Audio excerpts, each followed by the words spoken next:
Hello সবাইকে। আজকে খুব গুরুত্বপূর্ণ একটা ক্লাস নিয়ে কিন্তু চলে এসেছি। আশা করছি ওপরের হেডলাইনটা দেখে এবং এই ভিডিওর থাম্বনেল দেখে তোমরা বুঝে ফেলেছো যে আজকে আমি কি বিষয় নিয়ে আলোচনা করব। যারা এই চ্যানেলটা ডেলি ফলো করো তারা জানো যে ইতিমধ্যে এইচএস বা হায়ার সেকেন্ডারি পরীক্ষা শেষ হয়ে গিয়েছে এবং শুধুমাত্র হায়ার সেকেন্ডারি পরীক্ষা ক্লিয়ার করলে মানে পাশ করলে তুমি কোন কোন গভর্নমেন্ট সার্ভিস এক্সামে বসতে পারো সেইটা নিয়ে আমি একটা লং ভিডিও বানিয়েছি। আমি সেখানে এমন 10টা গভর্নমেন্ট জবসের এক্সামের নাম বলেছি যে 10টা পরীক্ষায় বসতে গেলে কিন্তু তোমাকে গ্র্যাজুয়েশন বা মাস্টার্সের মতন কোনো ডিগ্রি অর্জন করার প্রয়োজনীয়তা নেই। শুধুমাত্র এইচএস পাশ করলেই তুমি সেই সমস্ত পরীক্ষাগুলোয় বসতে পারো এবং ক্লিয়ার করে সেই জবটা পেতে পারো। যদি তোমরা ওই ভিডিওটা না দেখে থাকো তাহলে অবশ্যই চ্যানেলের ভিডিও সেকশনে গিয়ে একটু স্ক্রোল করবে, দেখতে পাবে সেই ভিডিওটা, তোমরা সেটা দেখে নিতে পারো। আর এই যে আমি 10টা জবসের ব্যাপারে আলোচনা করেছি, এই 10টা জব বা 10টা এক্সামের মধ্যে কিন্তু সবথেকে ফেমাস যে পরীক্ষাটা, সেই পরীক্ষাটা হচ্ছে এসএসসি সিএইচএসএল। এই পরীক্ষা নিয়ে আজকে বিস্তারিত আমরা আলোচনা করব। বোর্ডে অনেক কিছু লেখা রয়েছে, তোমরা কিন্তু এমনি বুঝতে পারবে না, আমি বুঝিয়ে দেব। তারপরে তোমরা আশা করি সমস্তটা বুঝে যাবে এবং আজকের এই ভিডিওটা তোমরা যদি সম্পূর্ণটা দেখো, আশা করছি এসএসসি সিএইচএসএল সম্পর্কে তোমাদের কোনো সমস্যা আর থাকবে না, অন্য কোনো ভিডিও দেখার আর প্রয়োজন হবে না। তাই যারা সিরিয়াস ক্যান্ডিডেট আছো তাদেরকে অনুরোধ করব যে একটা নোটবুক বা একটা ডায়েরি বা খাতা এবং পেন নিয়ে বসো, ভিডিওটা পজ করে করে দেখো এবং লিখে রাখো। তো খুব বেশি আর লম্বা করব না, আমরা মেন ভিডিওতে আসছি। চলো, এখানে কিন্তু সদ্য যারা এইচএস পাস করেছো সেই সমস্ত স্টুডেন্টরাও রয়েছে এবং যারা এখন অলরেডি গ্র্যাজুয়েশন করছো সেই সমস্ত স্টুডেন্টরাও কিন্তু রয়েছে, তোমরা সবাই দেখতে পারো। দেখো, প্রথমে আমরা আস্তে আস্তে আলোচনা করি এবং সম্পূর্ণটা বুঝবো। এক সেকেন্ড।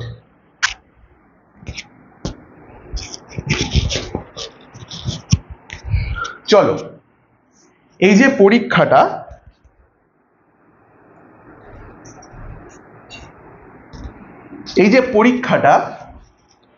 পরীক্ষাটার নাম হচ্ছে সিএইচএসএল। কি নাম? পরীক্ষাটার নাম হলো সিএইচএসএল, অর্থাৎ কম্বাইন্ড হায়ার সেকেন্ডারি লেভেল। এই পরীক্ষাটা কারা নেয়? এই পরীক্ষাটার ন্যায় হচ্ছে এসএসসি পরীক্ষাটা নেয় এবং পরীক্ষাটার নাম এসএসসি সিএইচএসএল। প্রশ্ন আসতে পারে এই এসএসসি কি? এসএসসি কিন্তু একটি রাজ্য সরকারেরও রয়েছে পরীক্ষা, কিন্তু আমরা আজকে যে এসএসসি নিয়ে কথা বলছি সেটি কিন্তু গভর্নমেন্ট অফ ইন্ডিয়া অর্থাৎ ভারত সরকারের কিন্তু একটি সংস্থা এসএসসি, যার পুরো নাম হচ্ছে স্টাফ সিলেকশন কমিশন মারফত এই পরীক্ষাটা নেওয়া হয়ে থাকে, যার নাম হচ্ছে সিএইচএসএল অর্থাৎ কম্বাইন্ড হায়ার সেকেন্ডারি লেভেল। এবার যোগ্যতা কি বা কোয়ালিফিকেশন কি এই পরীক্ষাটায় বসার?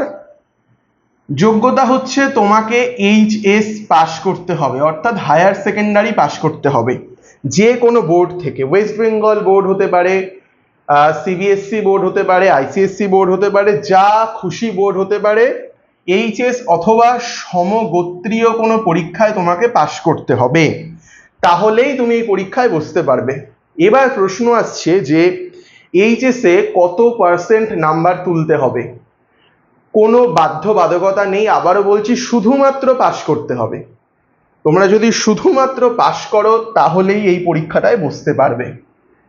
কত বয়স থেকে কত বয়সের ছাত্রছাত্রীরা এই পরীক্ষাটায় বসতে পারো? 18 থেকে 27 বছরের ছাত্রছাত্রীরা কিন্তু এই পরীক্ষাটায় তোমরা বসতে পারো, মানে যাদের বয়স 18 হয়ে গিয়েছে এবং যাদের বয়স 27 হয়নি তারা এই পরীক্ষায় বসতে পারো। এবং একটা সুসংবাদ বলতে পারো যে এই যে বয়স সীমা 27 বছর, এই বয়স সীমাটি কিন্তু শুধুমাত্র জেনারেল ক্যান্ডিডেটদের জন্য। যারা জেনারেল ক্যান্ডিডেট নয়, অর্থাৎ এসসি, এসটি, ওবিসি ইত্যাদি কোটার আন্ডারে রয়েছে, রিজার্ভের আন্ডারে রয়েছে, তাদের জন্য কিন্তু 27 বছর নয়, কিছু ক্ষেত্রে 3 বছর এবং কিছু ক্ষেত্রে 5 বছর তারা বেশি সুযোগ পাবে। এ তো গেল যোগ্যতা। আশা করছি এই ভিডিওটা তোমরা যারা দেখছো প্রত্যেকেই এই পরীক্ষায় বসার যোগ্য। এবার আসছি এক্সাম প্যাটার্ন।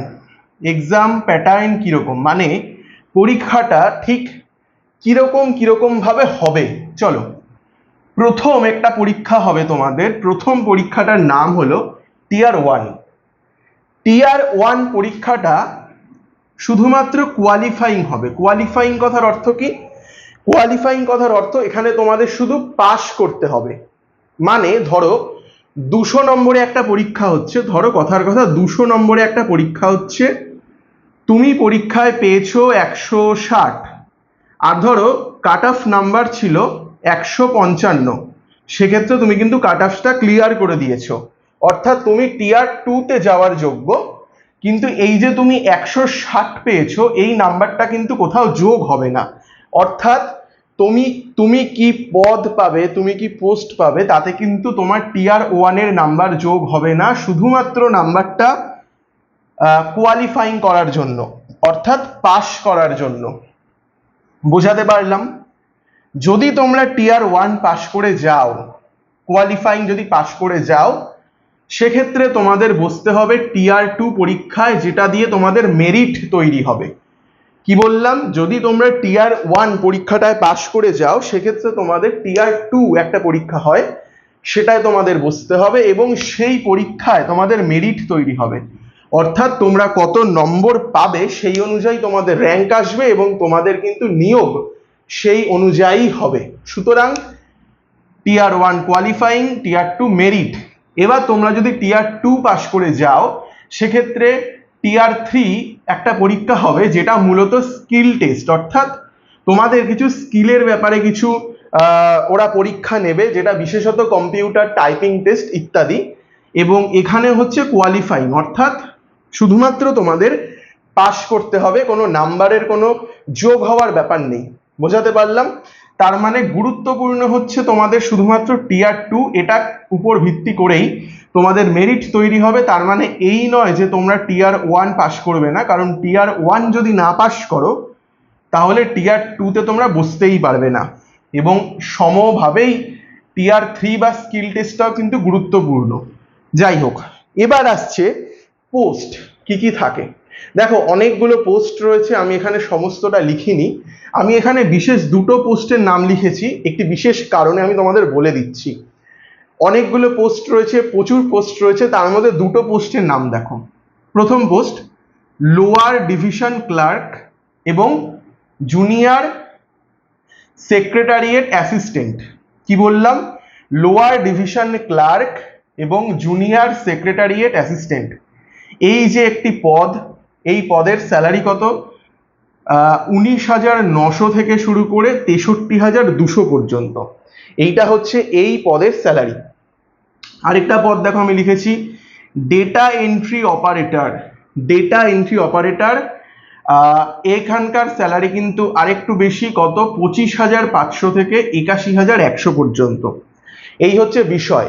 এবার আসছে আসল প্রশ্ন, যে এতগুলো পদ থাকা সত্ত্বেও আমি কেন 2টো পদ লিখলাম। দেখো, এই 2টো পদ একটি বিশেষ মন্ত্রক বা একটি বিশেষ মিনিস্ট্রির আন্ডারে।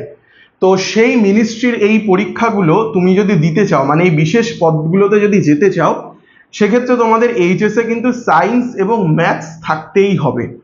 মানে তোমাদের যদি এইচএসে যদি সায়েন্স এবং ম্যাথস না থাকে, তাহলে এই 2টো পদ তোমার জন্য নয়। আবারও বলছি, ঘাবড়ে যাওয়ার কোনো প্রয়োজন নেই, প্রচুর পদ রয়েছে। এই 2টো শুধুমাত্র 2টো কোনো পদ নয়, প্রচুর পদ রয়েছে। যাদের সায়েন্স নেই, ম্যাথস নেই, কমার্স ব্যাকগ্রাউন্ড থেকে আসছো কিংবা আর্টস ব্যাকগ্রাউন্ড থেকে আসছো, তাদের জন্য প্রচুর পদ রয়েছে। এই 2টো পদ শুধুমাত্র আলাদা। সায়েন্স এবং ম্যাথ যাদের এইচএসে রয়েছে, তারাই কিন্তু এই পদ দুটোয় যেতে পারে। এবার গেল ভ্যাকেন্সি কত থাকে, অর্থাৎ শূন্য পদ কত থাকে এই সিএইচএসএল পরীক্ষাটায়। দেখো, আমরা একটা ট্রেন্ড দেখি। 2021 সাল, এই 2020 সাল, অর্থাৎ আমাদের কোভিড যে সময় ভারতবর্ষে এসেছিল, সেই 2020 সালে দেখো 4893টা ভ্যাকেন্সি ছিল, অনেকটা কিন্তু। 4893টা ভ্যাকেন্সি ছিল 2020 সালে। 2021 সালে ছিল দেখো 4726টা ভ্যাকেন্সি।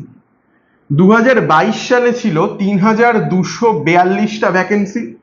2023 সালে ছিল 1212টা ভ্যাকেন্সি এবং 2024 সালে ছিল 3712টা, 3712টা ভ্যাকেন্সি। তার মানে একটা জিনিস বুঝতে পারছো যে ভ্যাকেন্সি কিন্তু বেশ বেশি থাকে। তোমরা যারা আমার আগের ভিডিওটা দেখেছিলে যে টপ 10 গভর্নমেন্ট সার্ভিস এক্সাম, ওই ভিডিওটা, সেখানে কিন্তু দেখেছিলে যে প্রত্যেকটা যতগুলো ভ্যাকেন্সি থাকে তার থেকে কিন্তু সিএইচএসএলটা বেশি, এবং এই কারণেই এই পরীক্ষাটা কিন্তু বাদবাকি পরীক্ষাগুলোর থেকে বেশি ফেমাস। এবার বলতে পারো যে এই যে 2023 সালটা, এই সময়টা ভ্যাকেন্সিটা এত কম কেন? দেখো 2023 সালে ভ্যাকেন্সি কম হওয়ার বিশেষ কিছু কারণ থাকতে পারে, তবে হতে পারে যে এই 3 বছর বেশি পরিমাণ নিয়োগ হয়েছে বলে এই বছরটা একটু কম নিয়োগ হচ্ছে। তো তোমরা একটা অ্যাভারেজ ধরে নিতে পারো যে 3000 ভ্যাকেন্সি, তোমরা কিন্তু এটা অ্যাভারেজ ধরে নিতে পারো যে এরকম একটা ভ্যাকেন্সি থাকবে। কিন্তু তোমরা ভাবতে পারো এটা অল ইন্ডিয়া একটা পরীক্ষা, যেখানে প্রায় 1 কোটির কাছাকাছি বা তার থেকে কম, না 1 কোটি নয়, একদমই নয়, তার অনেকটাই কম, একটা বিশাল পরিমাণ স্টুডেন্ট কিন্তু পরীক্ষা দেবে, রেজিস্ট্রেশন করবে। তার মানে 3000 মাত্র ভ্যাকেন্সি। দেখো বিষয়টা হচ্ছে, প্রথমে বলে রাখি, যত পরিমাণে ফর্ম ফিল আপ হয় বা যত পরিমাণে রেজিস্ট্রেশন হয় তার অর্ধেক স্টুডেন্ট কিন্তু পরীক্ষাটা আলটিমেটলি দিতে যায়। কি বললাম? ঠিকই বললাম, শুনেছো ঠিকঠাকই। যত পরিমাণ স্টুডেন্ট এটার ফর্ম ফিল আপ করে তার প্রায় 50% স্টুডেন্ট কিন্তু পরীক্ষা দিতে যায়। 50% স্টুডেন্ট কিন্তু পরীক্ষাই দেয় না, কারোর একটা মুখে শুনে তারা জাস্ট ফর্মটা ফিল আপ করে দিয়েছে। সুতরাং যদি ধরো 30 লাখ ফর্ম ফিল আপ হয়েছে, ধরে রাখো 15 লাখ অ্যাসপিরেন্ট শুধু পরীক্ষাটা দিতে গেছে, বাকিরা যায়নি। এবার এই যে 15 লাখ যারা পরীক্ষা দিতে গিয়েছে তাদের মধ্যে কিন্তু আবার একটা বড় অংশ তারা জাস্ট এক্সপিরিয়েন্স করতে গিয়েছে, মানে পরীক্ষাটা কেমন হয়, কতটা কঠিন হয়, কিরকম প্রশ্ন আসে, পরিবেশটা কিরকম, জাস্ট তারা দেখতে গেছে। সেটাই কিন্তু প্রচুর স্টুডেন্ট। তো তুমি যদি একজন সিরিয়াস ক্যান্ডিডেট হও তাহলে কিন্তু তোমার কম্পিটিটর খুব কম, এবং তোমার জন্য এই 3000 ভ্যাকেন্সিটা কিন্তু অনেক। তো এই গেল বিষয়। এবার আমরা আসি কিন্তু ডাইরেক্ট টিয়ার 1, টিয়ার 2, টিয়ার 3 মানে স্কিল টেস্টে তোমাদের ঠিক কি কি সাবজেক্টের মুখোমুখি হতে হবে, কত নম্বর করে থাকবে, কি ব্যাপার, কি বৃত্তান্ত, চলো। দেখো টিয়ার 1 প্রথমেই তোমাদের পরীক্ষাটা দিতে হবে। টিয়ার 1-এ তোমাদের মূলত 4টে বিষয় থেকে প্রশ্ন করা হবে। 4টে বিষয় থেকে কি কি? প্রথম বিষয় হচ্ছে জেনারেল ইন্টেলিজেন্স। কি ব্যাপার? General intelligence. দ্বিতীয় যে সাবজেক্ট সেটার নাম হচ্ছে জেনারেল অ্যাওয়ারনেস, জেনারেল অ্যাওয়ারনেস। এবং 3 নম্বর যে সাবজেক্ট তার নাম কোয়ান্টিটিভ অ্যাপটিটিউড, কোয়ান্টিটিভ অ্যাপটিটিউড। এবং 4 নম্বর যে সাবজেক্ট সেটা হচ্ছে ইংলিশ ল্যাঙ্গুয়েজ বেসিক। এবার একটা কথা, সেটা হচ্ছে দেখো এই পরীক্ষাটা কিন্তু এইচএস পাস করার পর যেহেতু দেওয়া যায়, সেই জন্য তোমরা একটা জিনিস মনে রাখবে যে প্রশ্নই হোক না কেন সেটা কিন্তু এইচএস লেভেল হবে অথবা তার থেকে নিচের লেভেলে হবে, মানে কখনোই গ্র্যাজুয়েশন লেভেলের কোশ্চেন কিন্তু আসবে না। সুতরাং সেইভাবেই তোমরা পড়াশোনা করবে এবং বুঝবে যে সমস্তটা কিন্তু বেসিক, কোনো রকেট সায়েন্স জানার প্রয়োজন নেই সিএইচএসএল পরীক্ষাটা দেওয়ার জন্য। তুমি যদি খুব ভালোভাবে বেসিক এবং যদি একটা রুটিন অনুযায়ী পড়তে পারো, তুমি কিন্তু পরীক্ষাটা ক্র্যাকও করে দিতে পারো। চলো, general intelligence, general awareness, quantitative aptitude, English language, এই 4টে তোমাদের সাবজেক্ট রয়েছে। এবার বিষয় হচ্ছে যে তোমাদের মোট কটা করে প্রশ্ন আসবে। দেখো জেনারেল ইন্টেলিজেন্স থেকে আসবে 25টা প্রশ্ন, জেনারেল অ্যাওয়ারনেস থেকে আসবে 25টা প্রশ্ন, কোয়ান্টিটিভ অ্যাপটিটিউড থেকে আসবে 25টা প্রশ্ন, আর ইংলিশ ল্যাঙ্গুয়েজ থেকে আসবে 25টা প্রশ্ন। প্রত্যেকটা প্রশ্নে কত করে থাকবে? প্রত্যেকটা প্রশ্নে থাকবে 1 নম্বর করে। কত করে? প্রত্যেকটা প্রশ্নে থাকবে 2 নম্বর করে, 2। তার মানে দেখো 25টা প্রশ্নের জন্য 50 নম্বর, এখানেও 25টার জন্য 50, 25টার জন্য 50, 25টার জন্য 50। তার মানে একটা জিনিস দেখো, তোমাদের টোটাল নাম্বার অফ কোয়েশ্চেন কিন্তু 100টা, তোমাদের 100টা কোয়েশ্চেন থাকবে এবং তোমাদের নাম্বার কত 200। দেখো এখানে আমি তাই লিখেছি, কোয়েশ্চেন 100, নাম্বার 200, মার্কস 200।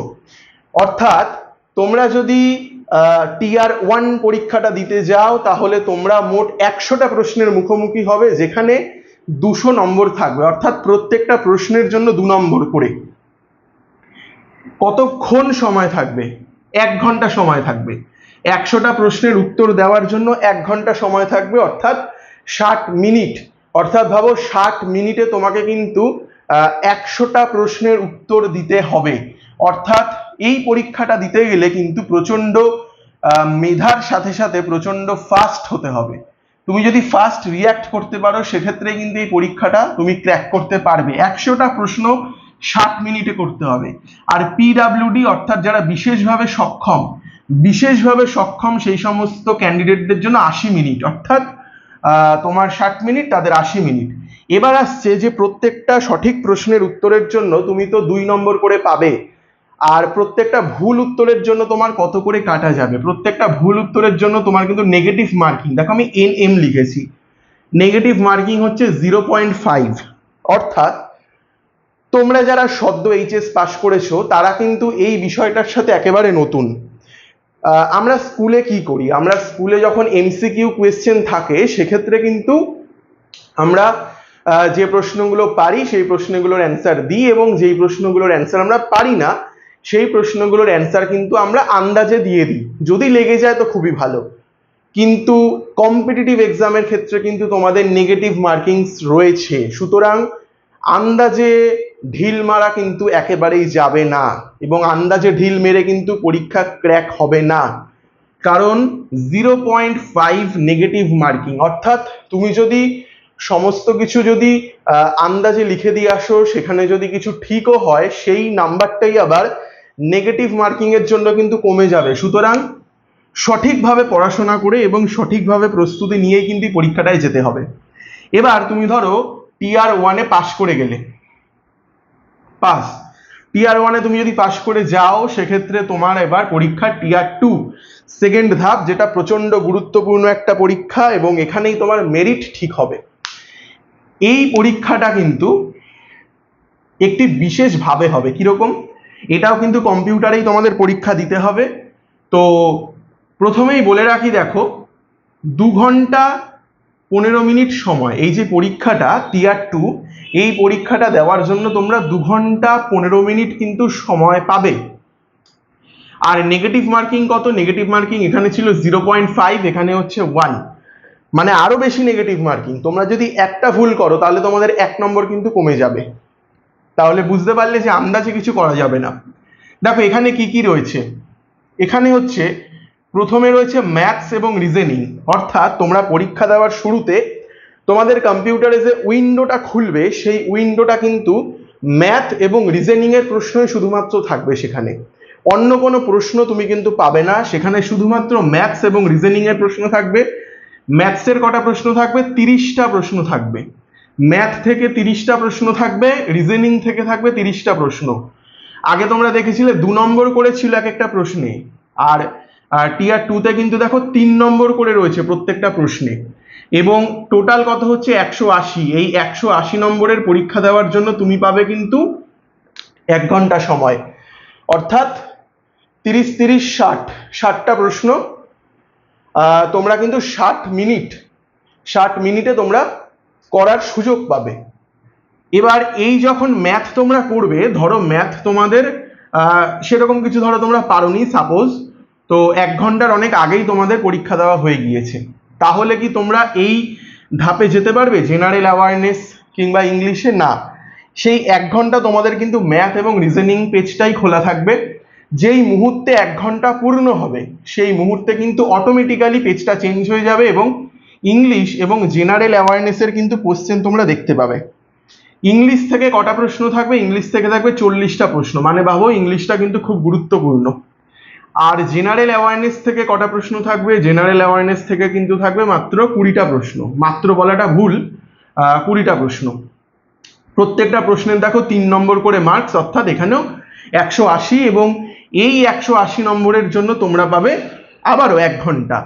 এবং এইটা পরীক্ষা দিতে দিতে তোমাদের যদি মনে হয় যে আমরা ম্যাথস এবং রিজনিং এর পেজে যাব, তাহলে কিন্তু যেতে পারবে না। এইটা আগে, তারপরে এইটা। তোমাদের 2 ঘন্টা পরীক্ষা কমপ্লিট হয়ে গেল। এবার আসছে কম্পিউটার পরীক্ষা। কম্পিউটারে কটা প্রশ্ন থাকবে? 15টা, আর একটু কম প্রশ্ন। কত করে মার্কস?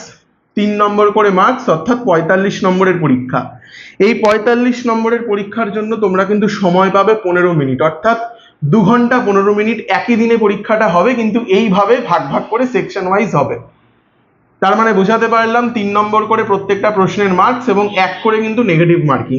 চলো এবার আসছি শেষ পর্যায়ে, অর্থাৎ স্কিল টেস্টে। মানে তুমি ধরো টিয়ার 2 ও পাস করে গেছো, খুব ভালো কথা, টিয়ার 2 পাস করে গেছো। তোমার সামনে এবার একটা ছোট্ট বাধা, সেটা হচ্ছে স্কিল টেস্ট। স্কিল টেস্ট হয়ে যাওয়ার পরেই তোমার নিয়োগ আসবে। তো দেখো আমি এখানে কি লিখেছি, এটা নিয়ে চিন্তার কিছু নেই। শুরু থেকে টাইপ প্র্যাকটিস করো, 40 WPM হলে তুমি নিশ্চিন্ত। অর্থাৎ এখানেও কিছু বিষয় রয়েছে। এই দুটো যে পোস্ট বলেছিলাম, এই দুটো পোস্টের জন্য একটু বেশি টাইপিং স্পিড লাগে, আর অন্য পোস্টগুলোর জন্য একটু কম টাইপিং স্পিড লাগে। সেটার একটা বিজ্ঞপ্তি কিন্তু এসএসসির ওয়েবসাইটে সবসময় দেওয়া থাকে, তোমরা দেখে নিতে পারো। তবে আমার যেটা মনে হয় যে ওটা নিয়ে অত মাথা ঘামিয়ে কিন্তু লাভ নেই। প্রথম দিন থেকে, যেদিনকে তোমরা এসএসসি সিএইচএসএল এর প্রিপারেশন যে দিন থেকে শুরু করছো, সেই দিন থেকে কিন্তু একটা নির্দিষ্ট সময় তোমরা বরাদ্দ রাখবে, 15 থেকে 20 মিনিট। সেই সময়টা তোমরা কম্পিউটারে টাইপিং টেস্ট করবে। যদি কম্পিউটার না থাকে তাহলে একটা কিবোর্ড কিনে নেবে, ফোনের সাথে কানেক্ট করে তোমরা কিন্তু টাইপ টেস্ট করবে। দেখবে, আশা করি তোমরা যখন টাইপ টেস্ট শুরুতে করবে, তোমাদের কিন্তু 20 থেকে 25 WPM হবে। অর্থাৎ 20 থেকে 25 WPM মানে 20 থেকে 25টা ওয়ার্ড কিন্তু তোমরা প্রতি মিনিটে লিখতে পারবে। আশা করছি এরকম জায়গায় যাবে তোমরা প্রথমে। এবার এটা ডেলি করতে করতে এমন একটা সময় আসবে যখন কিন্তু তোমাদের কিবোর্ডের দিকে না তাকিয়ে তোমরা শুধু স্ক্রিনের দিকে তাকিয়ে কি প্যাসেজ আছে সেটা কিন্তু টাইপ করতে পারবে।